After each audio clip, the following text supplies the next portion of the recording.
Thank you for joining me for today's episode of Once Upon a Crime. This is part 3 of the series Broken, the Black Dahlia murder. In the last part of our story, Elizabeth Short's life turned tragic when her war hero fiancé was killed in a plane crash. Beth's dreams of a life of home and family had been dashed. She went home to Massachusetts to heal her broken heart and find a way to move on. Through letters, she reconnected with her first serious beau, Lieutenant Gordon Fickling. Gordon asked her to come to California, where he was now stationed. She agreed, and in the summer of 1946, Beth Short once again packed her bags and headed to the Golden State. We'll pick up her story from there. This is part 3 of Broken, City of Broken Dreams.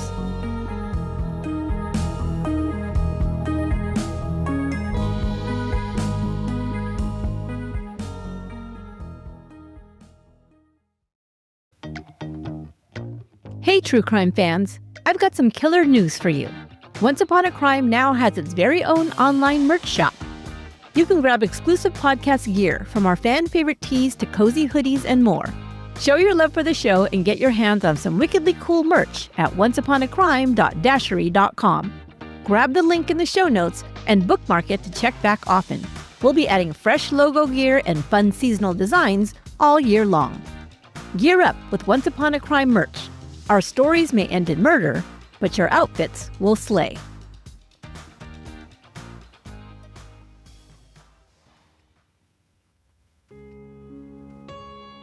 By the summer of 1946, Elizabeth Short, known to her friends as Beth, was once again on the move. She'd been many things in her short life: a dreamer, a romantic, a drifter chasing something just out of reach. Now she was heading west, back to California, chasing love, or maybe a version of herself that only existed in her imagination.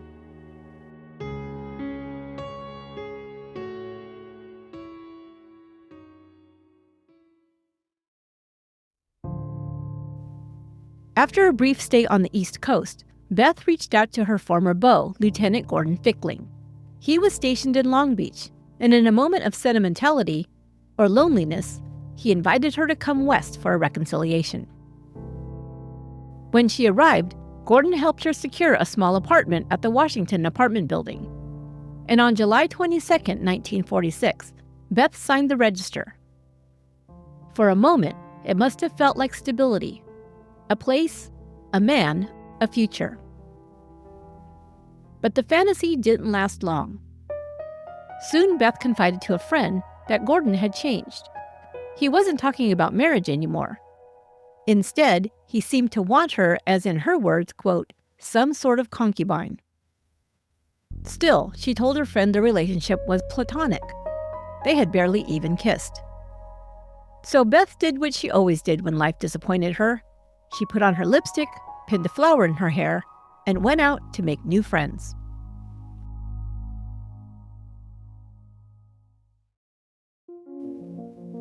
In Long Beach, Beth became a familiar face at the Service Drug Soda Fountain on Linden Avenue, a popular spot run by a man named David Lander.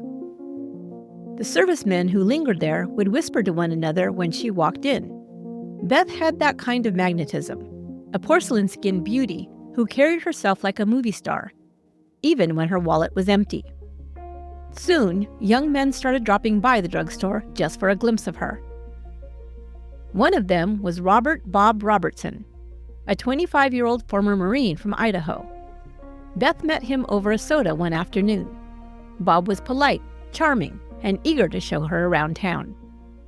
Their first outing was innocent enough, a walk to the beach with friends. They met the next day, and they did it again.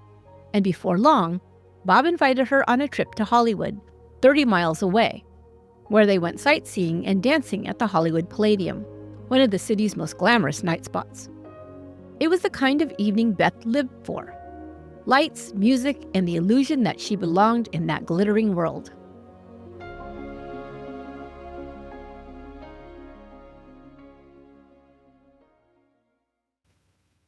While Gordon was away on military duty, he wrote to her, but his letters had lost their tenderness.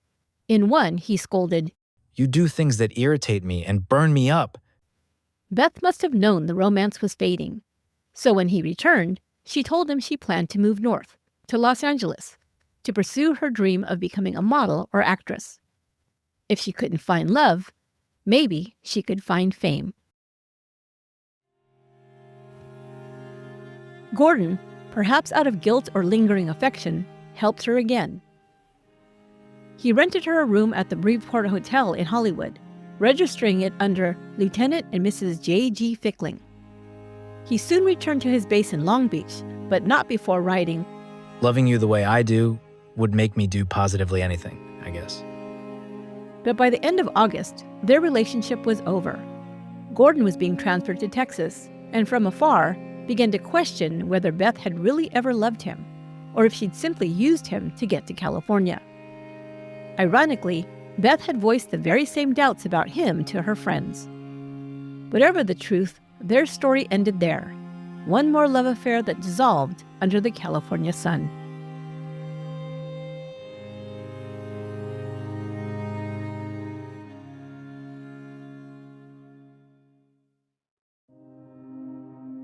With Gordon gone and her last safety net slipping away, Beth found herself alone in Hollywood, the city of bright lights and broken dreams.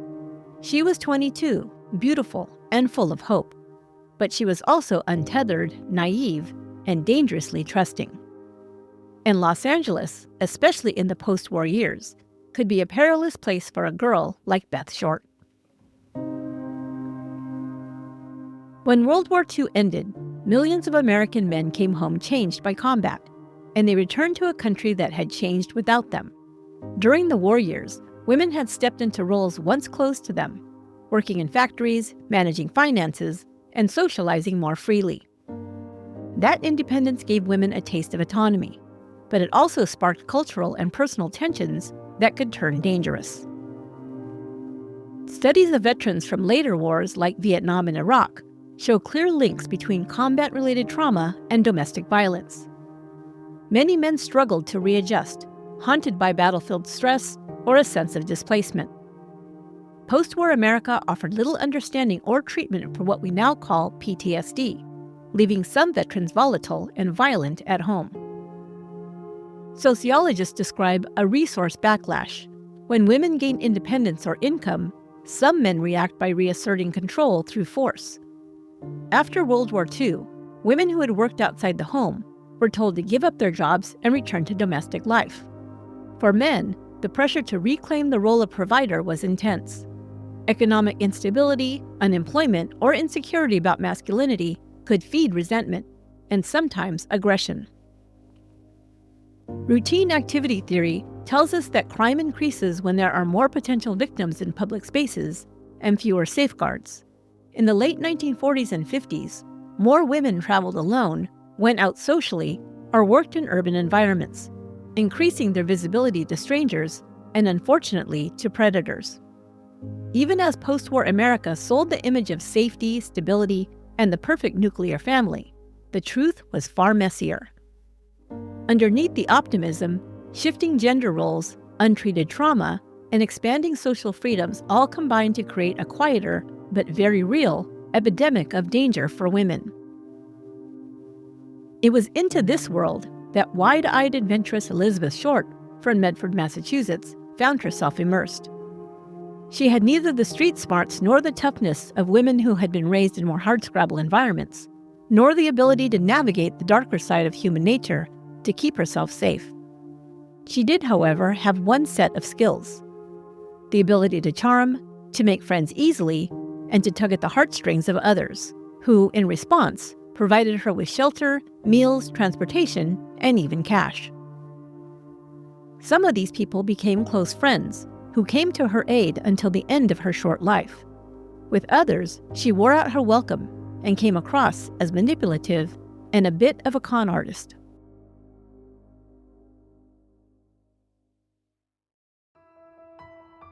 By the fall of 1946, Elizabeth Short, the girl chasing stardom, was living day to day, drifting through Los Angeles with no fixed address, no steady job, and fewer friends she could rely on.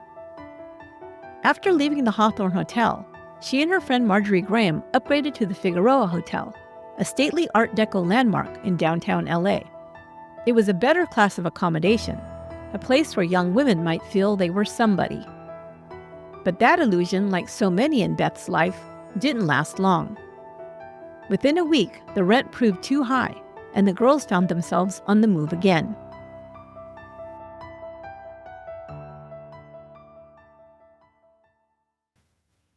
A musician friend they'd met offered them a temporary place to stay at his parents' home. When that soon fell through, he introduced them to a man named Mark Hansen, a name that would later appear in police reports, headlines, and theories about Elizabeth Short's final days. Hansen was a self-made man, 54 years old, gruff but charming, and one of Hollywood's behind-the-scenes power players. He'd made his fortune in the 1920s as a theater owner and entrepreneur. One of his properties, the Mark Hall Theater on Hollywood Boulevard, was among the largest independent movie houses in the country. He also owned restaurants and nightclubs, including the glamorous Florentine Gardens, where starlets mingled with service members, mobsters, and Hollywood hopefuls. Married with 2 children, Hansen spent most of his time at a second residence, a house on Carlos Avenue, just behind his theater. There, he kept a rotating cast of young, attractive tenants, dancers, models, aspiring actresses, women who, like Beth, were drawn to the promise of Hollywood. When Beth and Marjorie arrived at the Carlos Avenue house, they met Anne Toth, a 24-year-old model and dancer. Anne was sophisticated, older, wiser, and already acquainted with the ways of men like Mark Hansen.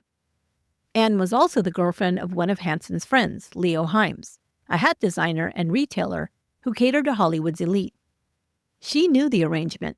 Hansen provided the rooms, and in return, he expected gratitude, and often companionship. Anne warned the girls immediately. "He'll hit on you both," she said. But Beth, ever the optimist, brushed it off. Still, Anne grew fond of her. She saw in Beth a shy, fragile quality hidden behind her confident smile and painted lips. She could act high and mighty around some people, Anne later recalled, but with anyone more sophisticated, she'd shrink into the background. Hansen, predictably, took an interest in Beth almost right away. But Beth had her usual defenses ready, the same stories she used to keep men at bay. She told him she was engaged to an Army airman who'd been badly injured in an accident. She claimed to be a virgin, and Hansen, used to getting what he wanted, was intrigued by her resistance. Instead of backing off, he doubled down on his generosity. He took the girls to dinner at the Florentine Gardens, where the lights were bright, the music loud, and the champagne flowed freely. Soon, he invited them to move into his house, rent-free. All he asked, he said, was that they help keep house. Beth moved in immediately. Her first call? A long-distance one to Gordon Fickling in Texas, the man who'd once promised her a future and now was just another voice on the other end of the line. There was one rule at Hansen's house: no men allowed inside. But Beth, with her usual charm, bent that rule almost immediately. She and Marjorie met 2 college students, Bill Robinson and Marvin Margolis, both attending USC. The couple began double dating, and Beth even brought the boys back to the house a few times, passing Marvin off as her cousin when Hansen caught them. It didn't take long for tension to build. Hansen became jealous and angry that Beth rebuffed his advances while entertaining younger men he saw as beneath her. By early October, only 2 weeks after they'd moved in, it all came to a head. Hansen accused Marjorie of drinking his liquor, and Beth of racking up phone bills to Texas. He threw them both out. With nowhere to go, the girls accepted an invitation to stay with Bill and Marvin in their small studio apartment. It wasn't glamorous. 1 bed and a couch shared among the 4 of them. Beth's usual charm began to wear thin in those close quarters. Soon after, she arrived back at Anne's door in tears, saying that one of the men, accounts differ as to which, had struck her when she refused his advances. Within days, Marjorie decided she'd had enough of California. She planned to return home to Massachusetts. Beth told her she'd do the same. But when the bus departed on October 23rd, only Marjorie was on it. Before leaving, she gave Beth $100, a generous gift for a friend she may have known was incapable of saving herself.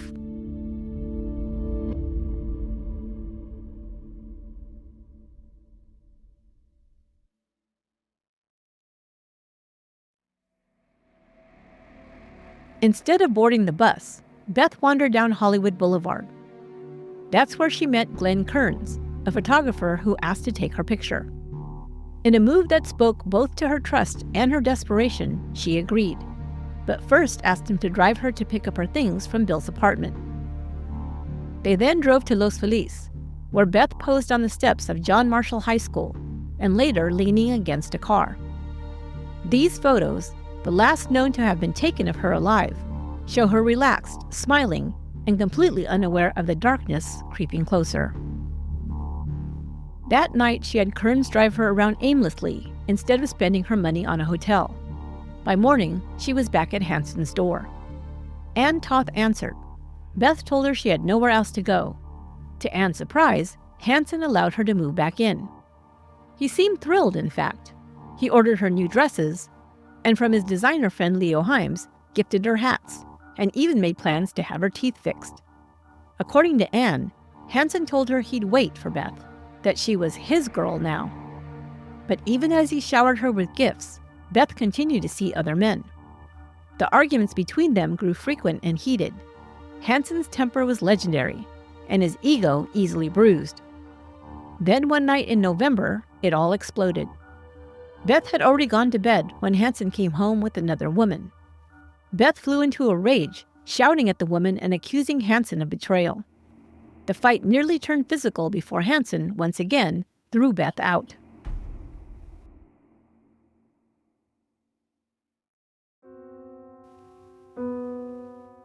Anne helped her friend find a room at the Chancellor Apartments on North Cherokee, just off Hollywood Boulevard. It was run by Glenn Wolfe, a 38-year-old serial husband and ex-stunt pilot. The top floor of the building was reserved for single women, 7 of them packed into a space built for 4. The rent was $1 a day. Anne paid Beth's first week. Beth settled into the familiar rhythm of her Hollywood life: lunch counters, window shopping, and dates with men who fed her, flattered her, and sometimes slipped her money for rent. Wolfe himself began taking her out: dinners, dancing, and the promise of security. But Wolfe, like Hansen, had a dark reputation. He'd been married 11 times and had a criminal record that included arson and theft. Police once called him a sexual maniac. As December began, Beth's luck was running out. Rent was due, and her usual benefactors had gone silent. On December 6th, she called Anne Toth, saying she'd been attacked by a roommate and needed a place to stay. Anne and Mark invited her for dinner. Beth arrived as charming as ever, insisting that she now had a job at the Burbank airport and was dating a pilot. Mark was visibly irritated, jealous that she had once again slipped from his grasp. When she asked to stay a few nights, he refused. So Beth told them she was heading north to visit her sister in Berkeley for the holidays. Anne, unconvinced, gave her a little money and her own wool coat. Beth had only a thin jacket, and the nights were getting cold. Beth promised to call with her sister's address. She never did. 2 days later, she boarded a Greyhound bus bound for San Diego, alone, carrying her long-lost trunk and a suitcase. Why she chose San Diego, no one knows. Perhaps she was chasing one more dream, or running from them all.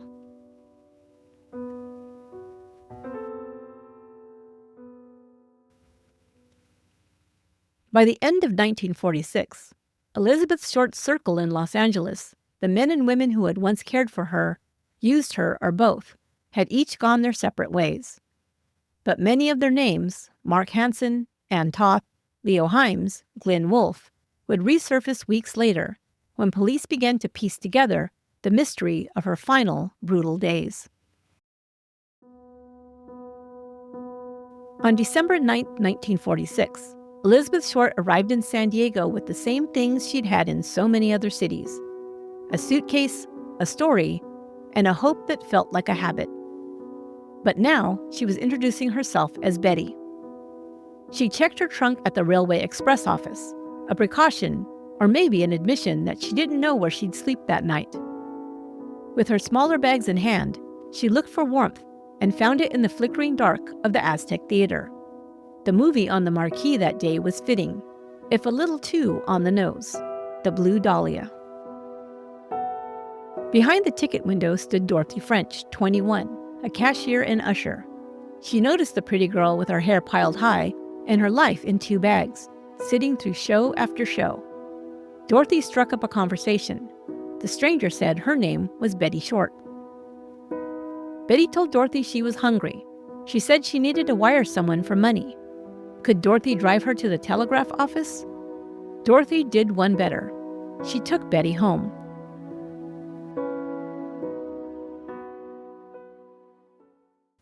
Dorothy lived in federal housing with her mother, Elvera, a 42-year-old woman who worked long hours at the Naval Hospital in Balboa Park. There wasn't much to share: a tight budget, a teenage son, and a small bed that Dorothy now shared with their house guest. Betty did what she always did when new people gave her a chance. She performed. She showed them hats that she said she'd modeled in Los Angeles, gifts from a designer she named as Leo Joseph, from the house of Leo Himes, and she mentioned a friend who was a Hollywood actress. Elvera thought she said Anne Toth. Maybe Betty meant Anne Toth. The names in her stories sometimes slipped, but the effect was the same. She belonged to a glamorous world, just slightly out of focus. She added new flourishes to an old tale: that she'd been married to an Army Air Forces major, Matt Gordon, killed in a plane crash. But now she added that they had a baby boy who died.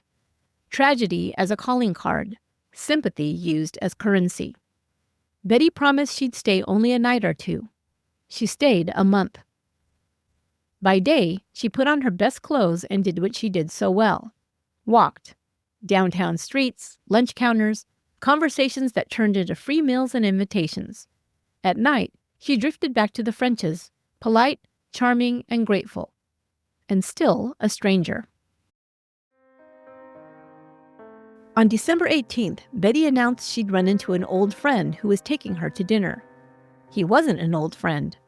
He was a 26-year-old salesman named Robert Red Manley. With wavy red hair, a good suit, and good manners, he'd seen her on the street and struck up a conversation.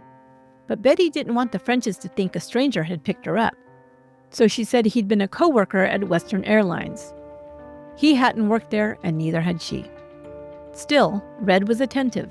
They danced, they dined.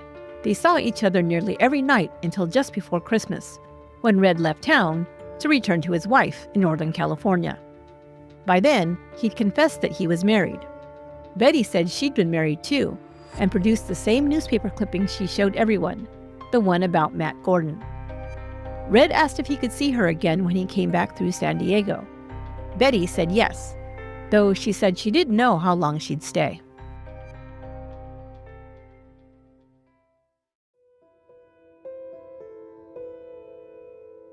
After Red left, the Frenches noticed Betty had many dates. She told them she'd come south to escape a jealous boyfriend. Was that a real person? Mark Hansen? Glenn Wolfe? Marvin Margolis? Or was it just another story that bought her space? One of Betty's new suitors was Salvatore Sam Navarra, a fisherman who worked for Van Camp. His parents ran a thriving olive oil business in town. San Diego liked Betty, and Betty, as ever, let San Diego like her right back. But liking didn't pay the rent. On the sly, she wired an old standby, Gordon Fickling. He sent $100. To the Frenches, Betty said Gordon was a distant cousin. The Frenches were kind, but their tiny home was crowded. They told Betty she'd need to find something permanent if she planned to stay. She took one more swing at the past, writing to Gordon again, this time to ask if she could come to him. On January 3rd, Gordon wrote back from North Carolina. Newly discharged from the service and entirely done, he wrote, "Time and again I've suggested that you forget me, as I believed it's the only thing for you to do to be happy. Find your happiness where you can." There was no anger in his letter, just a door closing that had always been half shut. On January 7th, a telegram arrived. Red Manley would be back in San Diego the next day. Could he see her? Betty packed. She still couldn't afford to reclaim the trunk she checked at the railway office, so she gathered what she could carry, 2 suitcases, and waited. On the evening of January 8, 1947, as the sun slid behind the palms and the streetlights blinked awake, Betty thanked Dorothy and Elvera for their kindness. She stepped out into the cool air, her hair and makeup just so, her smile the same as it always was, hopeful, practiced, and a little mysterious. Then she walked down the street to meet Red. It was the last confirmed sighting of Elizabeth Short alive.